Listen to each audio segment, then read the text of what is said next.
So was she left alone in the huge wood, surrounded by a dim, unthinking world, her husband's corpse on her forsaken breast.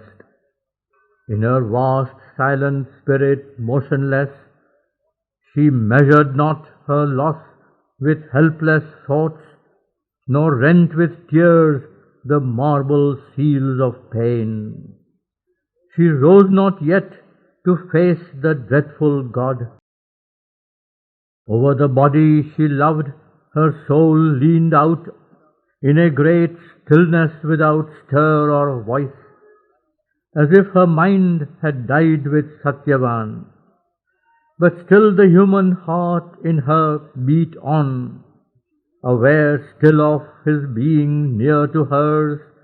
Closely she clasped to her the mute lifeless form, as though to guard the oneness they had been, and keep the spirit still within its frame.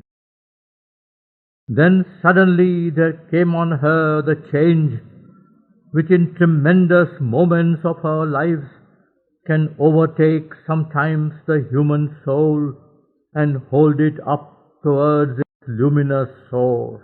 The veil is torn, the thinker is no more. Only the spirit sees and all is known. Then a calm power seated above our brows is seen, unshaken by our thoughts and deeds. Its stillness bears the voices of the world. Immobile it moves nature, looks on life, it shapes immutably its far-seen ends, untouched and tranquil amid error and tears, and measureless above our striving wills, its gaze controls the turbulent whirl of things. To mate with the glory it sees, the spirit grows. The voice of life is tuned to infinite sounds. The moments on great wings of lightning come, and godlike thoughts surprise the mind of earth.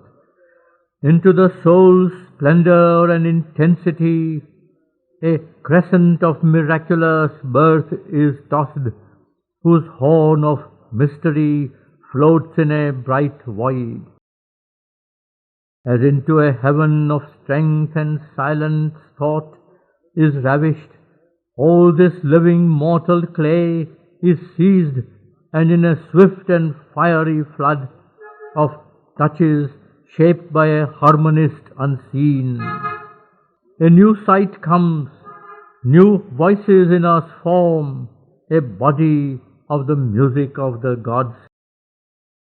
Immortal yearnings without name leap down, large quiverings of goddess seeking run, and weave upon a puissant field of calm a high and lonely ecstasy of will. This in a moment's depth was born in her, now to the limitless gaze disclosed that sees things barred from human thinking's earthly lids. The spirit who had hidden in nature soared out of his luminous nest within the worlds. Like a vast fire it climbed the skies of night. Thus were the cords of self-oblivion torn.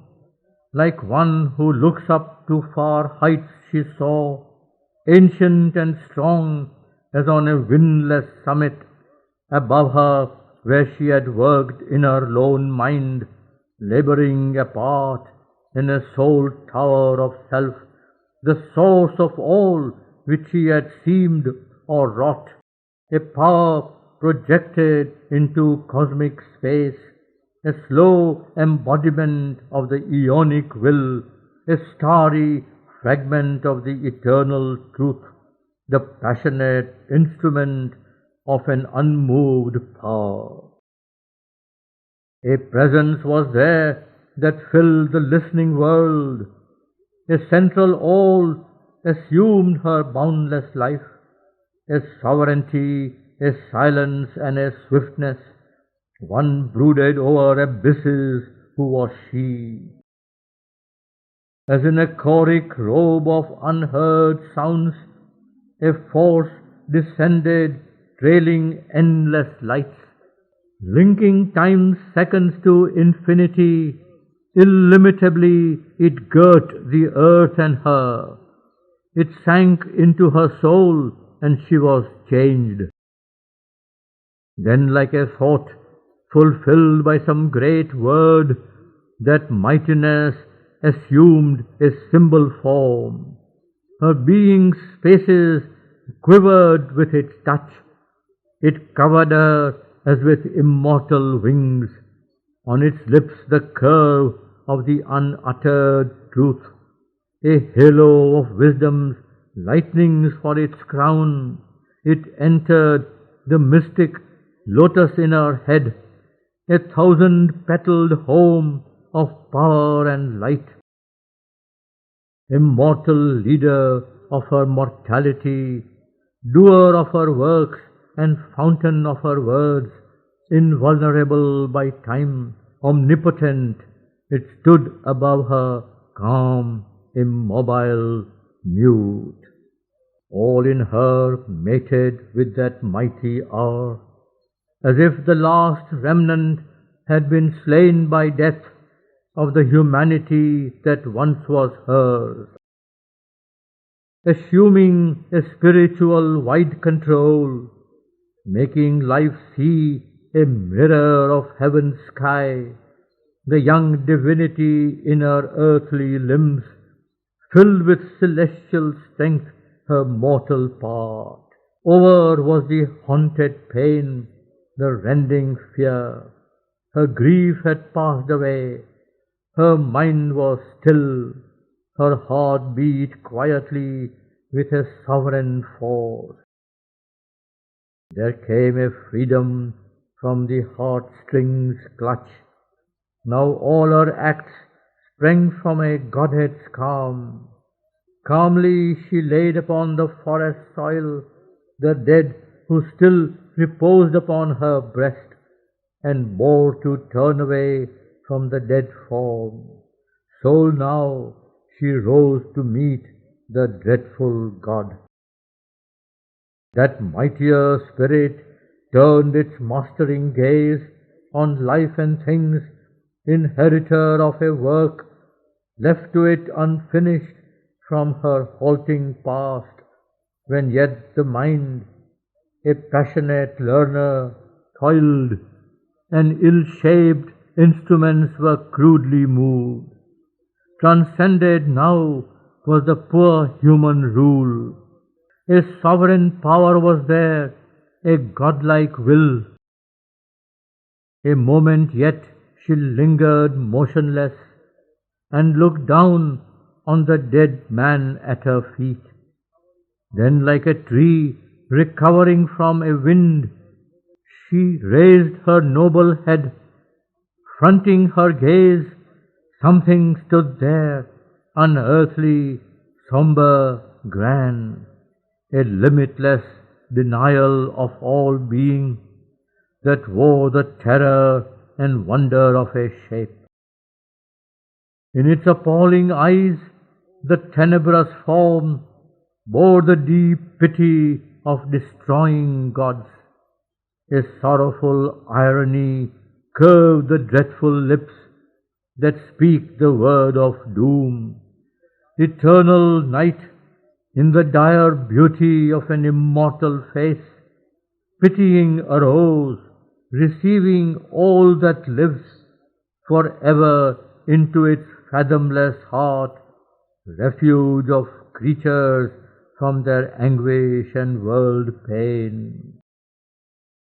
His shape was nothingness made real.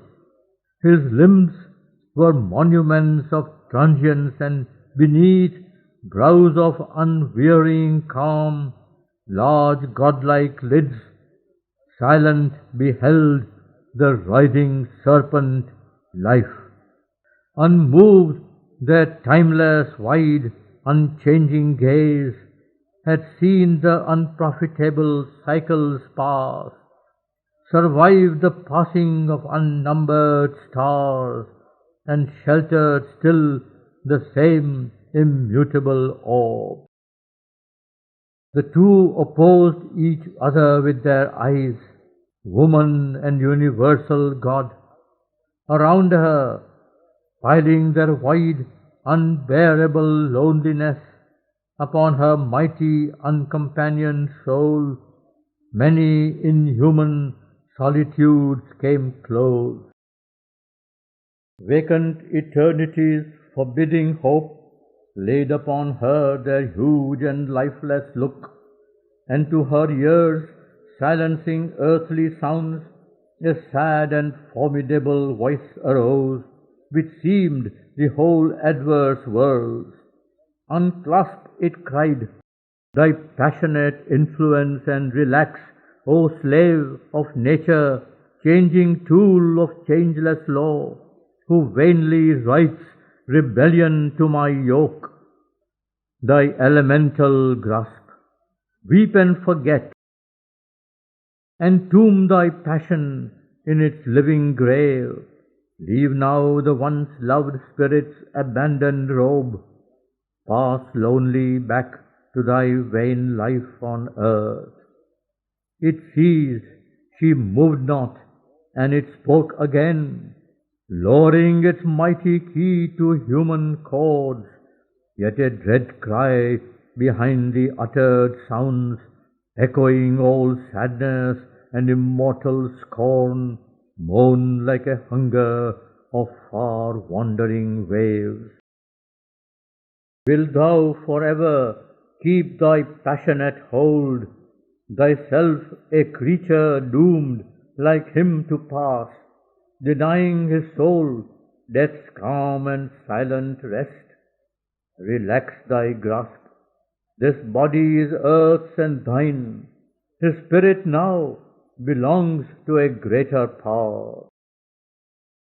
Woman, thy husband suffers. Savitri drew back her heart's force that clasped his body still, where from her lap renounced on the smooth grass softly it lay, as often before in sleep, when from their couch she rose in the white dawn, called by her daily tasks.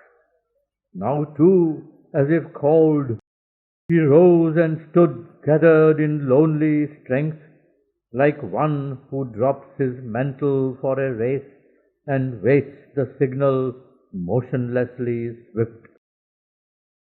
She knew not to what course, her spirit above, on the crypt summit of her secret form, like one left sentinel on a mountain crest, a fiery-footed splendor, puissant winged, watched flaming silent with her voiceless soul, like a still sail upon a windless sea. White passionless it rode, an anchored might, waiting what far-reached impulse should arise out of the eternal depths and cast its surge.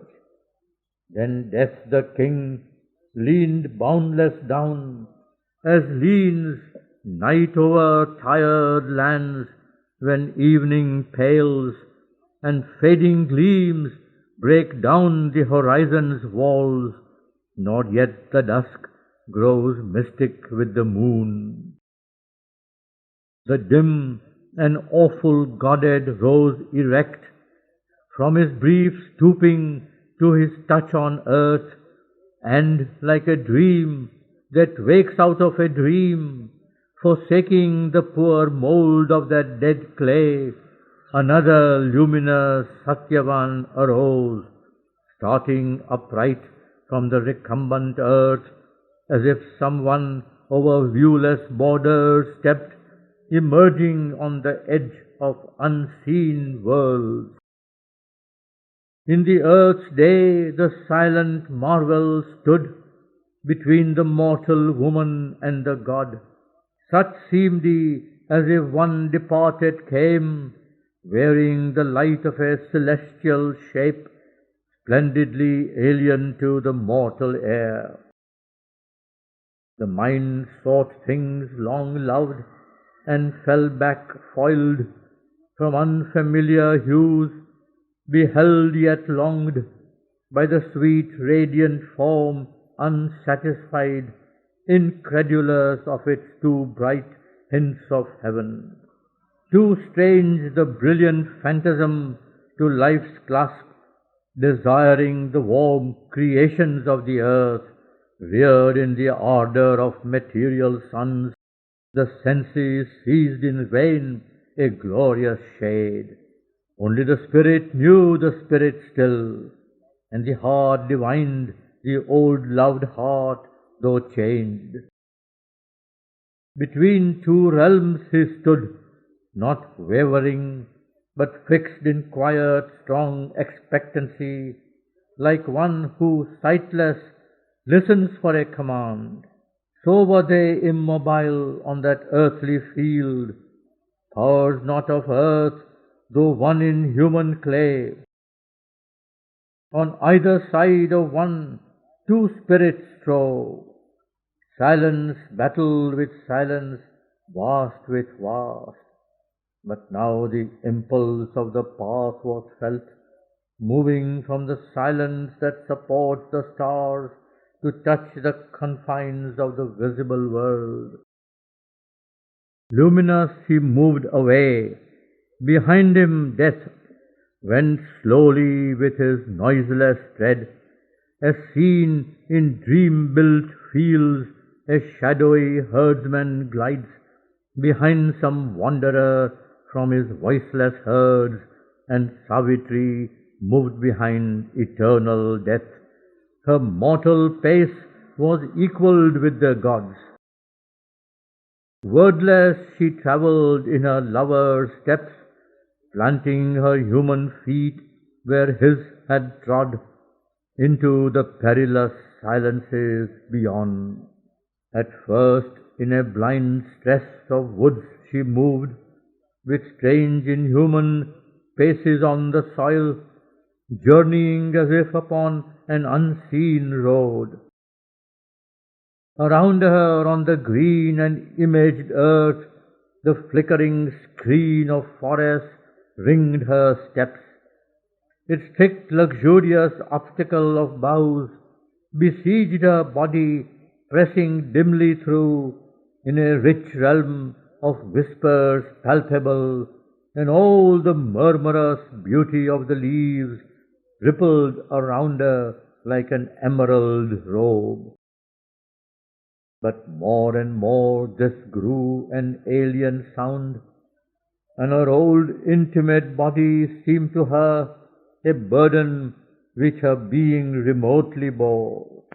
Herself lived far in some uplifted scene, where to the trance-claimed vision of pursuit, soul presences in a high spaceless dream, the luminous spirit glided stilly on, and the great shadow travelled vague behind. Still with an amorous crowd of seeking hands, softly entreated by their old desires, her senses felt earth's close and gentle air cling round them, and in troubled branches knew uncertain treadings of a faint foot wind. She bore dim fragrances, far callings touched.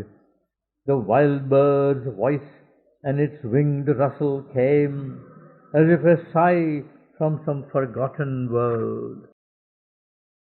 Earth stood aloof yet near. Round her it wove its sweetness and its greenness and delight, its brilliance swathe of well-loved vivid hues, sunlight arriving to its golden noon, and the blue heavens and the caressing soil. The ancient mother offered to her child a simple world of kind familiar things. But now as if the body's sensuous hold, curbing the goddess of her infinite walk, had freed those spirits to their grander road. Across some boundaries intangible bar, the silent God grew mighty and remote in other spaces, and the soul she loved lost its consenting nearness to her life. Into a deep and unfamiliar air, enormous, windless, without stir or sound, they seemed to enlarge away, drawn by some wide, pale distance from the warm control of earth. And are grown far, now they would escape, then flaming from her body's nest, alarmed, her violent spirit soared at Satyavan. Out mid the plunge of heaven-surrounded rocks, so in a terror and a wrath divine, from her eyrie streams against descending death, indignant at its crouching point of steel, a fierce she-eagle threatened in her brood, borne on a rush of puissance and a cry, outwinging like a mass of golden fire. So on a spirit's flaming outrush borne, she crossed the borders of dividing sense, like pale, discarded sheets dropped dully down, her mortal members fell back from her soul. A moment of a secret body sleep, her trance knew not of sun or earth or world. Thought, time and death were absent from her grasp. She knew not self, forgotten was Savitri. All was the violent ocean of a will, where lived, captive to an immense caress, possessed in a supreme identity, her aim, joy, origin, Satyavan alone. Her sovereign prisoned in her being's core, he beat there like a rhythmic heart. Herself, but different still, one loved, enveloped, clasped, a treasure saved from the collapse of space. Around him, nameless, infinite, she surged, her spirit fulfilled in his spirit, rich with all time, as if love's deathless moment had been found, a pearl within eternity's white shell. Then out of the engulfing sea of trance, her mind rose drenched to light streaming with hues of vision, and awake once more to time, return to shape the lineaments of things and live in borders of the seen and known. Onward the three still moved in her soul's scene, as if pacing through fragments of a dream. She seemed to travel on, a vision shape, imagining other musers like herself, by them imagined in their lonely sleep. Ungrasped, unreal, yet familiar, old, like clefts of unsubstantial memory, scenes often traversed, never lived in, fled, past her unheeding to forgotten gold. In voiceless regions they were travelers, alone in a new world where souls were not, but only living moods. A strange, hushed, weird country was round them, strange far skies above, a doubting space where dreaming objects lived, within themselves their one unchanged idea. Weird were the grasses, weird the treeless plains, weird ran the road which like fear hastening towards that of which it has most terror passed, phantasmal between pillared, conscious rocks, sombre and high, gates brooding, whose stone thoughts lost their huge sense beyond in giant night.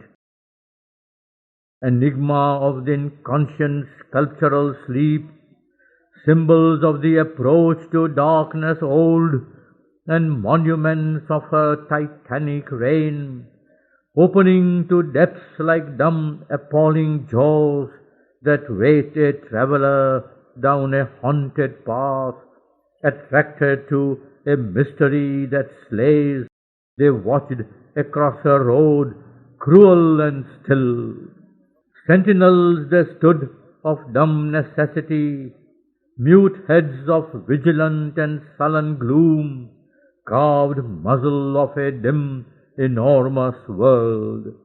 Then to the chill sheer heavy line arrived, where his feet touched the shadowy march's brink, turning arrested, luminous Satyavan, looked back with his wonderful eyes at Savitri. But death pealed forth his vast abysmal cry, O mortal, turn back to thy transient kind, aspire not to accompany death to his home, as if thy breath could live where time must die. Think not thy mind-born passion strength from heaven to uplift thy spirit from its earthly base, and breaking out from the material cage to buoy thy feet of dream in groundless naught, and bear thee through the pathless infinite. Only in human limits man lives safe. Trust not in the unreal lords of time, immortal deeming this image of thyself, which they have built on a dream's floating ground. Let not the dreadful goddess move thy soul to enlarge thy vehement trespass into worlds where it shall perish like a helpless thought. Know the cold tombstones of thy hopes from life, armed vainly with the ideal's borrowed might. Dare not to outstep man's bound and measured force. Ignorant and stumbling, in brief boundaries pent, he crowns himself the world's mock suzerain, tormenting nature with the works of mine. O sleeper, dreaming of divinity, wake trembling mid the indifferent silences in which thy few weak chords of being die. Impermanent creatures, sorrowful foam of time, your transient loves bind not the eternal gods. The dread voice ebbed in the consenting hush, which seemed to close upon it, wide, intense, a wordless sanction from the jaws of night. The woman answered not, her high nude soul, stripped of the girdle of mortality, against fixed destiny and the grooves of law, stood up in its sheer will a primal force. Still like a statue on its pedestal, lone in the silence and to vastness bared, against midnight's dumb abysses piled in front, a column shaft of fire and light rose.